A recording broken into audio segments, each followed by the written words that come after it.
Welcome to Latte and Tea. In today's journal, we get into the paranormal psychic side of celebrities' lives nobody talks about. This video tells Kelly Osbourne's experience with psychic medium Kim Russo. They meet up at the famous Hollywood haunted Roosevelt Hotel. Let's check out their first-time introduction.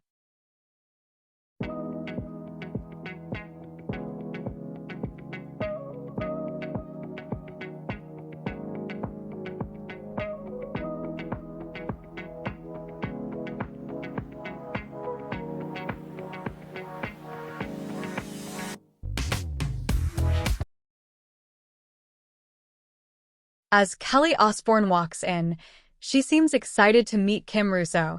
It doesn't take long for them to start digging into the hotel's creepy vibes and ghostly activity. The presence of ghosts isn't new to Kelly in this hotel.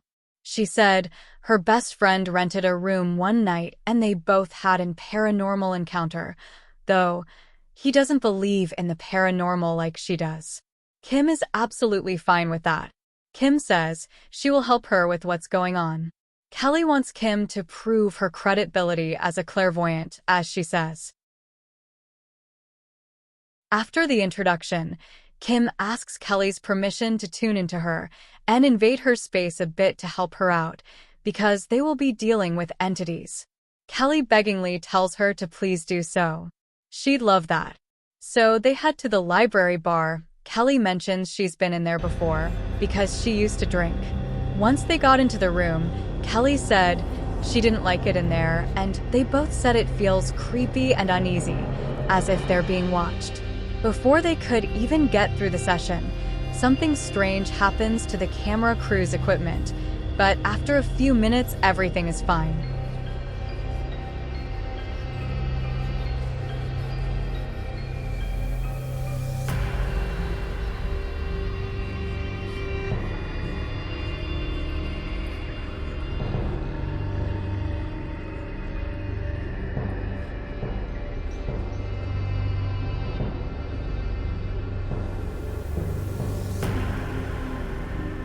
Kim doesn't hesitate to continue and tells Kelly there's a spirit with her that always said, F them if they can't take a joke. Kelly is familiar with who says it, someone she was very close to, but the whole world knew this and other mediums have brought that up, so Kelly wasn't impressed.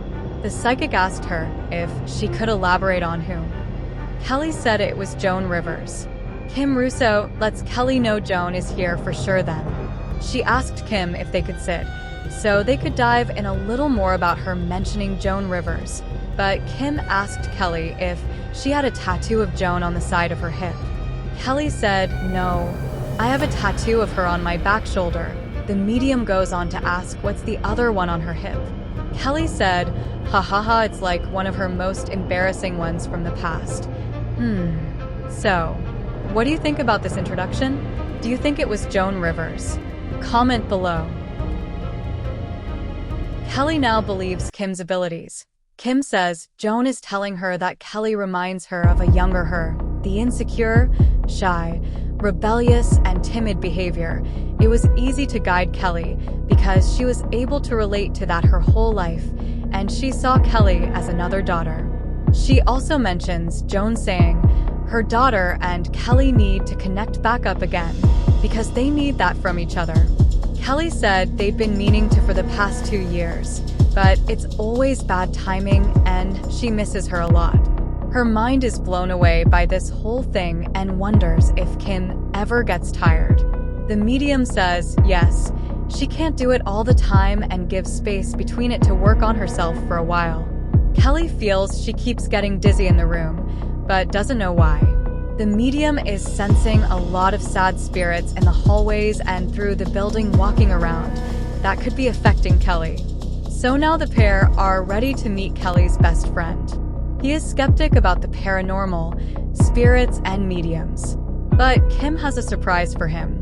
She was able to tell Daniel about the arguments between him and his brother, his major weight loss, and his grandmother coming through saying to let the issues go he and his brother are going through, because at the end of the day, These things don't matter. Daniel swore Kelly told the medium about everything, but Kelly jokingly told him she didn't say a thing.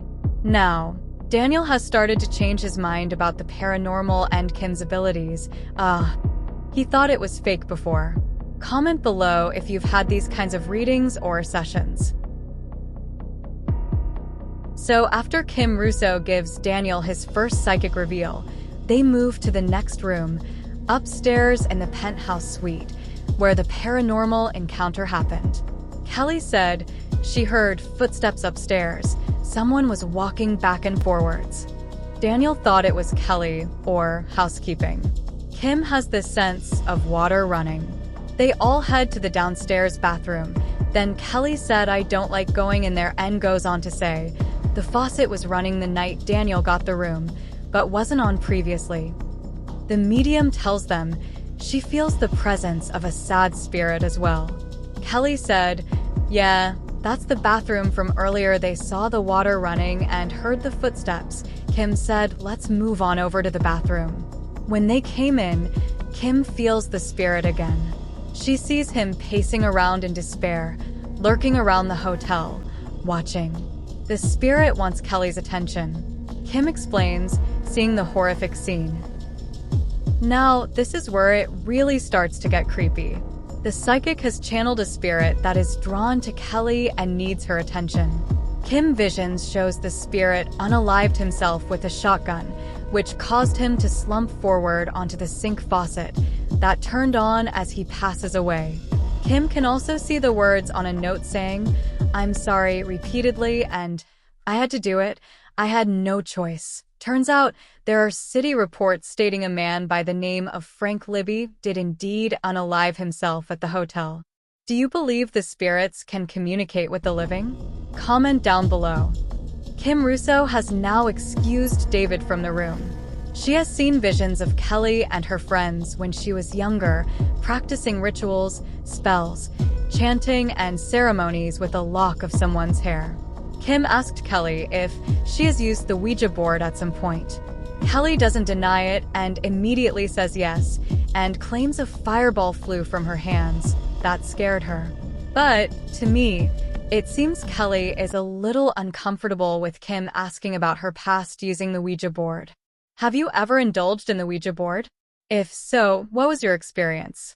The medium tells the interviewer she feels Kelly didn't know what she was getting herself into, practicing rituals and spells. Kim can't help but to let Kelly know how there's similar energy between the two of them, and, with a little guidance, she has something there. Kelly said she heard that before from other psychics, and it explains a lot of her own psychic paranormal experiences. So, Kim asked if she wanted to try something to prove she has psychic abilities. Kelly is all for it. Haha, now that's cute. Kim smiled and said Kelly is pretty cool, but before they try this, Kim wants to go up to the rooftop to see what's going on with the spirit on the fire escape. The medium thinks it's the man Harry. When they reach the rooftop, Kim feels a heaviness. She recalls Kelly and Daniel mentioning hearing footsteps and told Kelly it still may be the man named Harry or Harold. Kim says she feels the troubled soul was in limbo about a decision he should make, whether he had the nerve to do away with the pain and needed a way out. He was into finance or film of some sort from the early 1900s. The psychic continues to say he couldn't take it anymore and came to the hotel to end it all. Kim's vision now shows him go up to the fire escape, then he jumped. The man's name was also Harry Lee, who is a laid-off actor with lots of debt because of him being let go. Anyone dealing with wanting to take your own life or anything heavy or unbearable that makes you feel like not being here anymore, please reach out. If not friends or family, just someone, and we can get through it together. Kim still feels there's something about Kelly that attracts these entities directly to her. The medium is curious if Kelly felt someone watching her as a child. Kelly said, yes, there was a spirit standing at the end of her bed, appearing very solid, watching, and singing to her, even till this day. Kim is surprised and says she can relate to the same kind of experiences as a kid herself. Kim said, "This doesn't happen to everyone, a spirit showing itself." The medium has an idea that would test Kelly's abilities.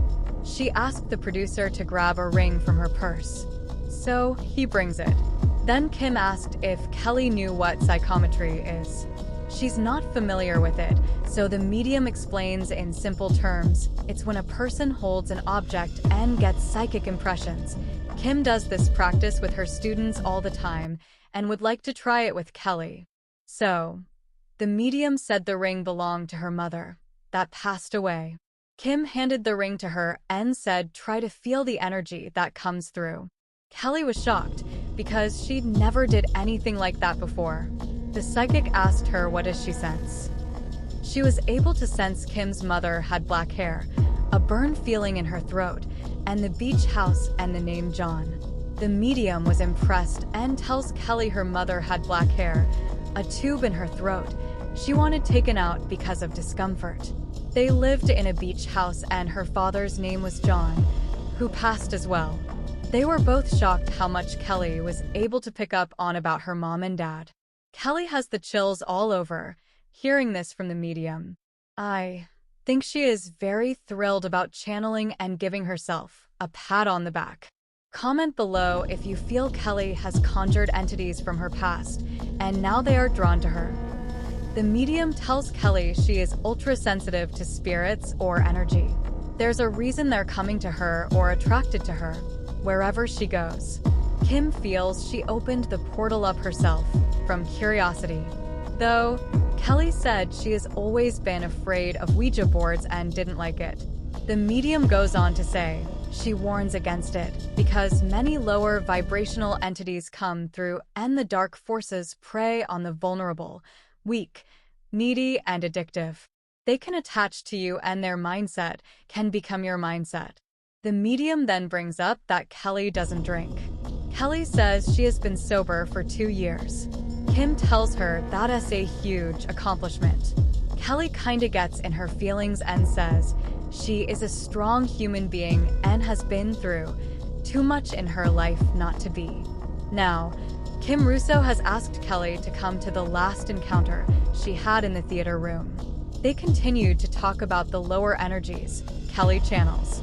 Kim said she didn't think Kelly realized the dangers of dealing with a Ouija board, casting spells or rituals, and the hotel was overwhelming for Kelly because she doesn't understand or knows how to handle her gift. While talking, Kim tells her to reach higher energies or spirits, so she won't be taken down spiritually by them. Kelly finally agrees and realizes her mistake doing this when she was entering adulthood. It's finally time to wrap it up. Kim asked Kelly for a hug, tells her she's such a doll, and she enjoyed their time. The ladies walked out of the hotel with clarity, knowing they've confirmed Kelly was right about her intuitions, along with other reveals.